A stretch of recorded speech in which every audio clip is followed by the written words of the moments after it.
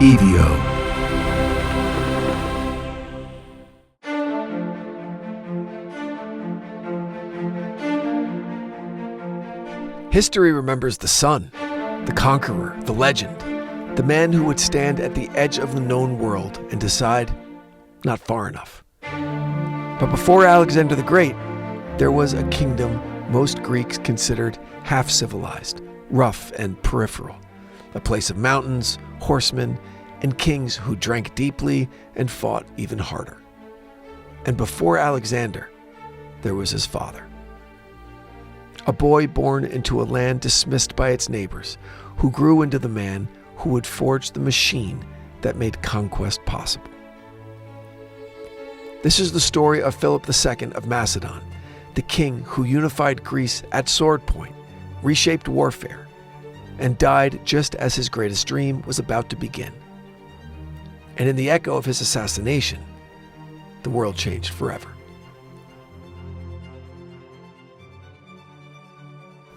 Welcome back to the Ides of April. You're listening to part 1 of The King from the Edge of Greece. Tonight we step into the rugged north of the Greek world, where a kingdom on the fringe of civilization produced one of history's most transformative rulers and set the stage for the rise of the most famous conqueror of all time. But first we have to understand the land that made him, because before Philip's death crowned Alexander, it shattered a fragile balance of power. And when the king fell, the conspirators believed they were stopping an empire. They were wrong. If you love the moments when history turns on a single blade, follow the show and leave a review. It helps more listeners discover the stories behind the dates that we think we know. Always strive to be the best. That's a line from Homer, and a creed that would define a family. Chapter 1. Macedonia. The barbarians next door. Before Philip II of Macedon was a king, before he was a conqueror, before he was the architect of the military machine that would change the world, he was a boy growing up in a land the rest of Greece barely respected. To understand Philip, you have to understand Macedonia, not as it would become, but as it was when he was born in 382 BCE. To the polar city-states of southern Greece, Athens with its philosophers, Sparta with its iron discipline, Thebes with its elite warriors, Macedonia was just a rough frontier. Its people spoke a dialect of Greek, yes, but it sounded different. They lived in scattered tribal communities longer than their southern neighbors. Their kings ruled not through assemblies and debate, but through personal loyalty, feasting halls, and the bonds of war. The Athenians called them semi-barbarous. The Spartans dismissed them as backward. But that backward kingdom sat in a position that mattered, between Greece, Thrace, and the Balkans. It controlled mountain passes, it controlled timber, fertile valleys, and most importantly, horses. Macedonians were renowned riders, and their land was rich in resources that southern Greece depended on but couldn't easily defend. Still, politically and culturally, Macedonia was treated as an outsider, a cousin that no one wanted to claim.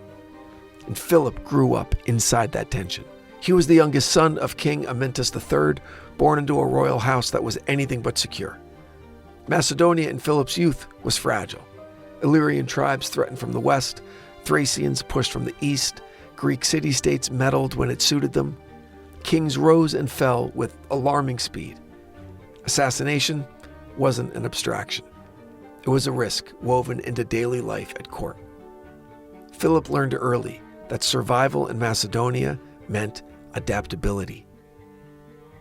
As a child, he would have been surrounded by warriors rather than scholars, by hunting expeditions rather than, philosophical debates. But his education took an unexpected turn when, as a teenager, he was sent south, not as a student, but as a political hostage. Now, hostage-taking was common in Greek diplomacy. A royal youth would be sent to another city as a guarantee of good behavior from his homeland. Thusly, Philip was sent to Thebes, which at the time was the dominant military power in Greece. This accident of politics became the defining education of his life. In Thebes, Philip was exposed to a very different kind of state. Thebes had recently shattered Spartan dominance at the Battle of Leuctra under the brilliant General Epaminondas. Their army was innovative, disciplined, and tactically flexible. The traditional Greek phalanx, a tight formation of citizen soldiers, had been reimagined. Depth, coordination, and combined arms were reshaping warfare. And Philip watched. He wasn't a general yet, not even a king. He was just a young Macedonian prince, technically a captive, but he absorbed everything. He saw how a professional, trained force could outmatch traditional citizen militias. He saw the power of strategy over sheer bravery. He saw that war could be engineered. While southern Greece saw Macedonia as unsophisticated, Philip was quietly studying the most advanced military system in the Greek world. When he returned home, the situation in Macedonia had deteriorated even further. His brother, King Perdiccas III, was killed fighting the Illyrians. Enemies pressed in from every direction. The kingdom was on the brink of collapse. In 359 BCE, at just 23 years old, Philip became king. Not because he was the obvious choice, but because there was no better choice. He inherited a fractured realm, an army that had just suffered catastrophic defeat, and enemies who believed Macedonia was ripe for the taking. Many must have assumed that his reign would be short, but Philip had two advantages his rivals underestimated. He knew how fragile his kingdom was, and he knew how the Greeks fought. His early years as king were not glorious. They were desperate. He paid off some enemies, he negotiated with others, and he bought time where he could. But behind the scenes, he was doing something revolutionary. He was rebuilding the Macedonian army from the ground up. He took what he had learned in Thebes and pushed it further. He introduced the sarissa, a pike so long it gave Macedonian infantry unprecedented reach.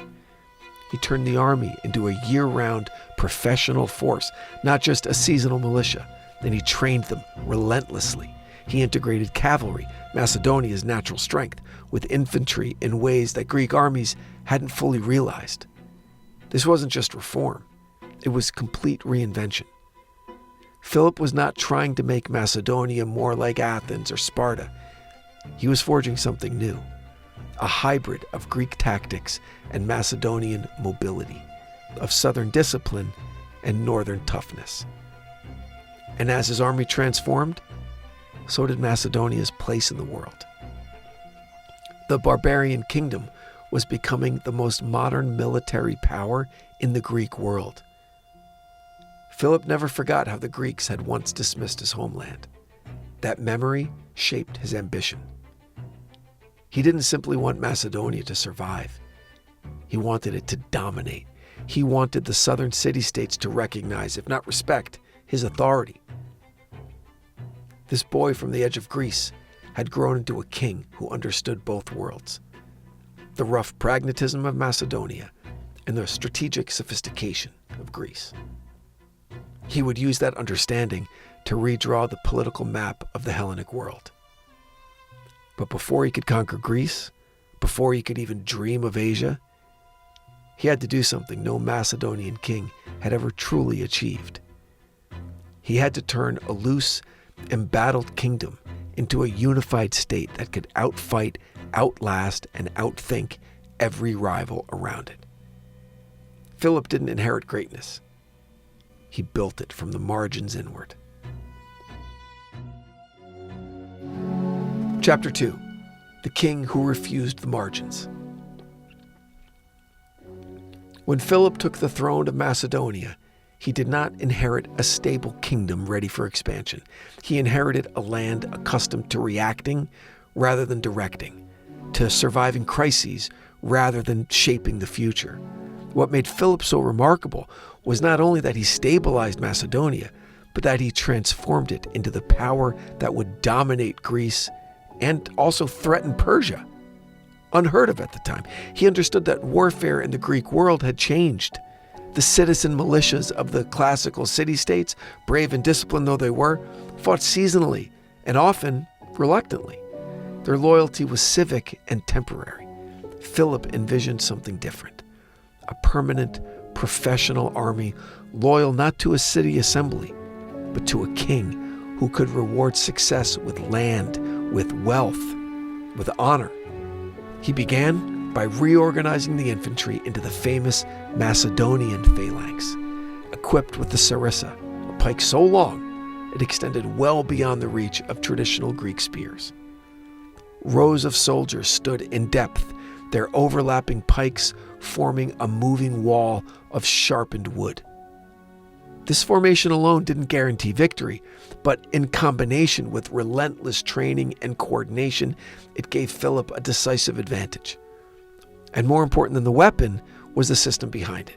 Philip integrated cavalry as a true striking force rather than just a supporting arm. The Macedonian companion cavalry, drawn from the nobility and trained to fight in close formation, became the hammer to the phalanx's anvil. Siege engineers, scouts, and logistics specialists ensured that campaigns could continue beyond the traditional limits of Greek warfare. Philip built an army that could move quickly, fight decisively, and sustain itself far from home. Now, these reforms required money, and Philip found it in the gold and silver mines of Mount Pangaeon. With this wealth, he paid his soldiers regularly, equipped them well, and secured loyalty that went beyond mere obligation. His kingdom, once dismissed as marginal, now possessed the resources and military organization of a rising empire. Philip's early campaigns were cautious, but relentless. He subdued neighboring tribes, he secured Macedonia's borders, and he eliminated immediate threats. Each victory strengthened his position and gave his soldiers confidence in their king's leadership. Philip didn't seek glory in reckless battles. He preferred strategic advantage, political manipulation, and alliances that could be broken when no longer useful. His involvement in Greek affairs began as opportunism, but quickly turned into strategy. Greek city-states were famously divided, often more concerned with their rivalries than with any external threat. Philip inserted himself into these conflicts as an ally, as a mediator, or as a hired sword. And each intervention expanded his influence. Each alliance drew him deeper into the politics of southern Greece. The turning point came at the Battle of Chaeronea in 338 BC, where Philip faced a coalition of Athens and Thebes, two of the most powerful states in Greece. Now, this wasn't merely another campaign. This was a contest for dominance over the Greek world. Philip commanded the right wing of the army, while his young son Alexander, later Alexander the Great, led the companion cavalry on the left. Alexander was 18, but he'd already been trained in war, politics, and philosophy. Philip had ensured his son received an education worthy of a future king, including instruction from Aristotle. Yet it was on the battlefield that Alexander's brilliance first became unmistakable. During the battle, Philip feigned retreat, drawing the Athenian forces out of formation.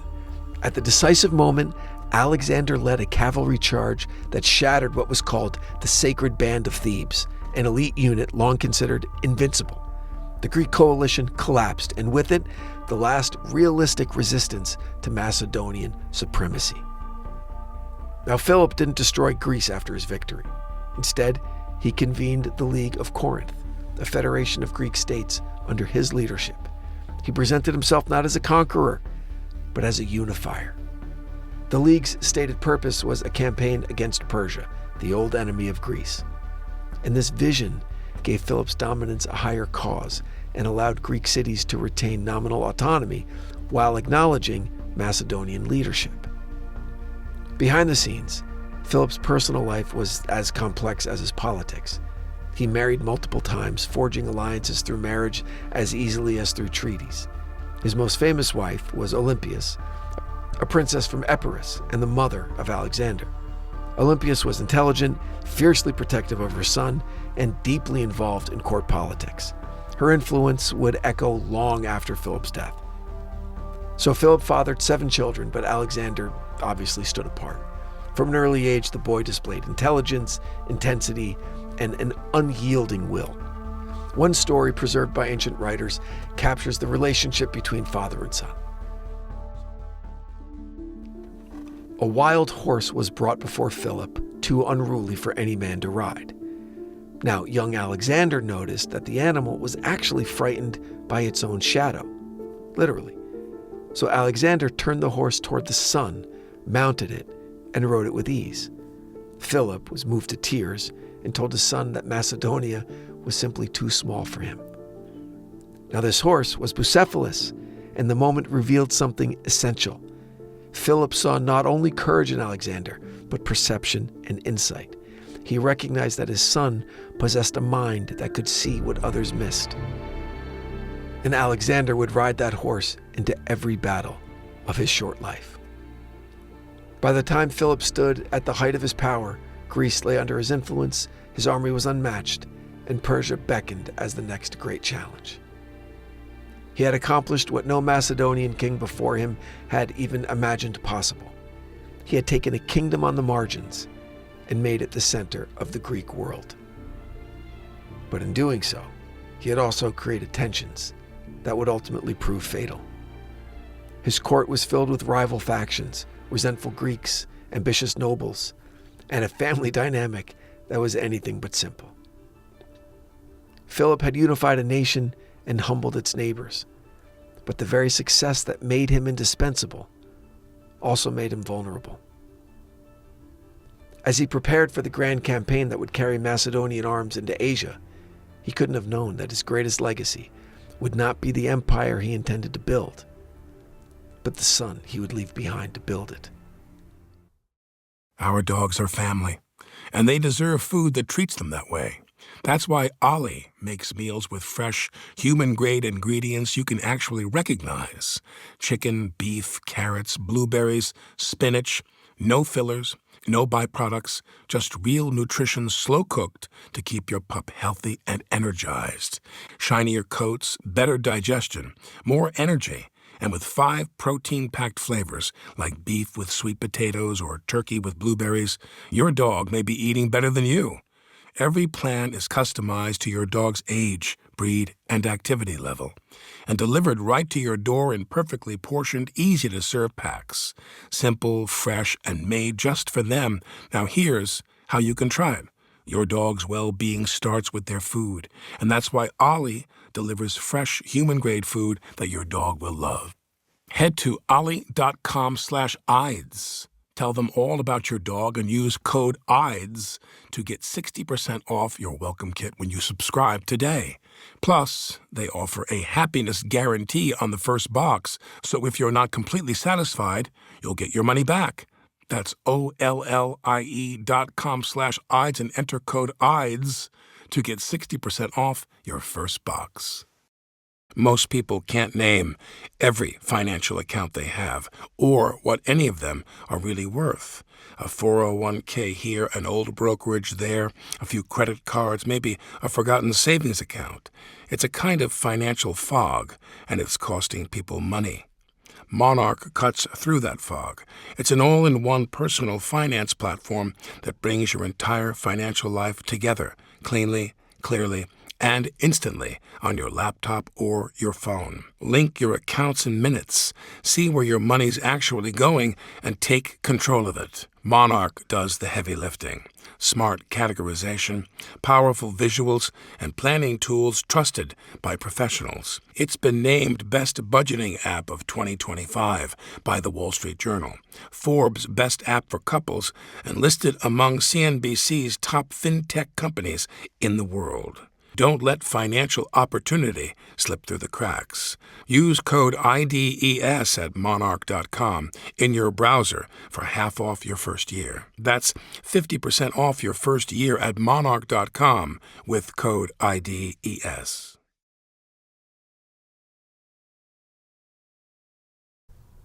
Chapter 3. A king at the height of his power. By the time Philip of Macedon reached his mid-40s, He stood at the pinnacle of a transformation that few in Greece could have imagined when he first took the throne. Macedonia was no longer a marginal kingdom dismissed as semi-barbarous. It was the dominant power in the Greek world, and Philip was the architect of that rise. His court at Pella reflected both his success and the tensions that came with it. Ambassadors from Greek city-states mingled with foreign envoys. Generals, nobles, and companions feasted in halls that echoed with political maneuvering as much as celebration. Philip ruled not through distant ceremony, but through personal presence. He drank with his men, he rewarded loyalty, and he kept potential rivals close enough to watch. Yet beneath the surface of his power, fault lines were forming. Philip's multiple marriages, which had once served as useful diplomatic tools, began to complicate the question of succession.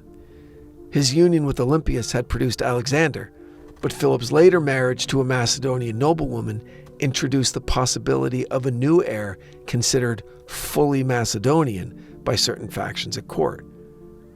What had once been a family matter now became a political one, with supporters of different queens quietly calculating the future. Philip himself didn't retreat from ambition. His vision had grown beyond Greece. With the League of Corinth established and most Greek states formally aligned under his leadership, he turned his attention eastward. The Persian Empire, long a symbol of foreign domination in Greek memory, now suddenly appeared vulnerable. Internal strife and distant provinces made it an appealing target for a king with a unified Greece behind him. Philip framed the coming campaign as a pan-Hellenic mission of revenge and liberation, invoking the Persian invasions of the previous century.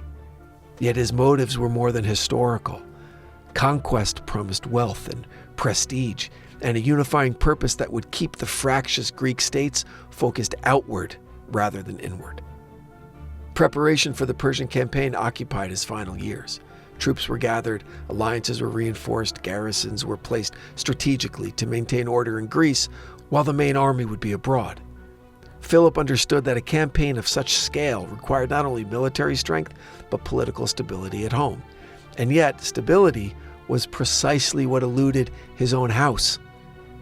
Ancient sources describe increasing tension between Philip and Alexander in these years. A famous quarrel erupted during a banquet when a relative of his Macedonian queen toasted the hope for a legitimate heir. Alexander took the insult personally and confronted his father, leading to a public rift. The Greek queen, Olympias, withdrew from court, and Alexander briefly left Macedonia, a symbolic fracture in the royal family. Now, despite these tensions, Philip didn't disown his son. Alexander retained command positions and continued to prove himself in military matters. Philip may have been frustrated, even angered by the drama, but he was pragmatic. Alexander's talent was just too undeniable, and the coming Persian campaign would require every capable leader. Philip's life had always balanced danger and opportunity. He'd survived assassination attempts and battlefield wounds, political conspiracies. He'd lost an eye to an arrow during a siege, carried scars that testified to a life spent in combat. And these injuries didn't diminish him in the eyes of his men. They actually enhanced his authority. He was a king who bled beside his soldiers, not a distant figure issuing commands from safety. The loss of his eye became part of his legend. It was a visible reminder that leadership in Macedonia was earned through risk, not inherited through comfort. Philip's physical presence, marked by wounds and confidence, reinforced his image as a warrior king who had forged his kingdom through personal sacrifice. By 336 BCE, the stage was set for the greatest campaign of his life. The wedding of his daughter Cleopatra to the king of Epirus, held in the old capital of Aegea, was intended as a grand display of unity and power. Nobles, allies, and dignitaries gathered to celebrate. The festival atmosphere marked the undercurrents of tension that had built over years of ambition, rivalry, and personal grievances. Philip entered the theater at Aegea not in armor, but in ceremonial dress, a gesture meant to display confidence and divine favor. he walked among his people as a king at the height of his power, secure in his authority and poised on the brink of a campaign that could surpass all he had already achieved. He had taken Macedonia from obscurity to dominance. He had humbled Greece and turned former enemies into reluctant partners. He had built the army that would soon march into Asia.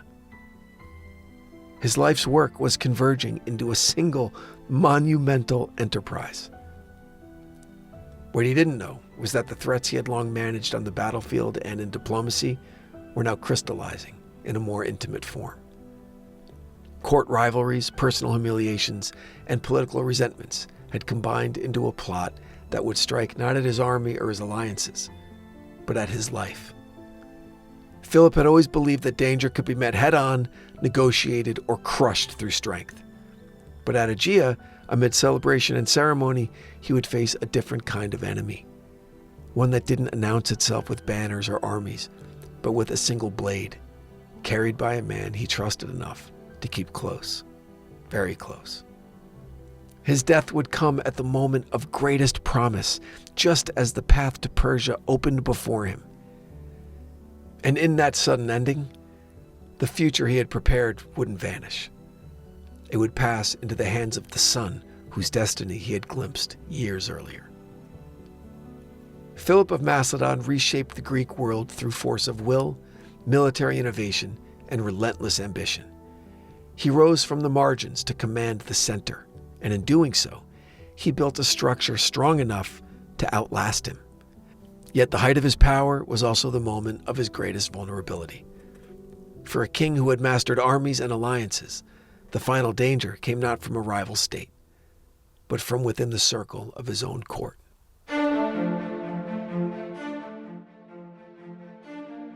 In part 2 of our story, we step into the theater at Aegea, where celebration turns to chaos and a king falls beneath a blade.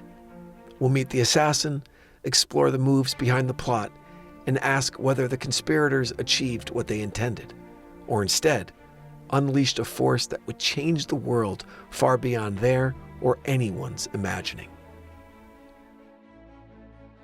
The Ides of April is an EVO production recorded live at Bel Air Studios in Los Angeles, California. For the Ides of April, I'm your writer and host, Brandon Morgan.